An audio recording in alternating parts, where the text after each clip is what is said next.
Hello guys, welcome to my vlog. So ngayong gabi, dito tayo sa Mabitak.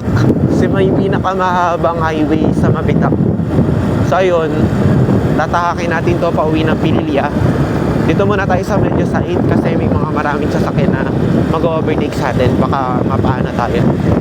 So ayun, papakita ko sa inyo yung sobrang ganda, sobrang habang highway.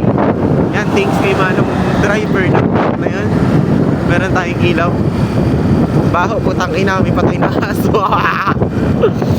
So yan guys, sobrang ganda. So kailangan pag tatakbo ka dito, follow ng 80 to 100 yung takbo mo kasi sobrang straight niya. As in, hindi ka mapapano, basta mag-ingat ka mag-drive. And then wala kang kasalubong, titiyakin mo wala kang kasalubong o kaya walang mag-overtake sa yung mga siraulong kamote mag-drive. Yun lang guys. Tapos tingnan mo rin kasi may mga hole, may mga sink dun sa dulo na pwede ka madisgrasya after mag-drive.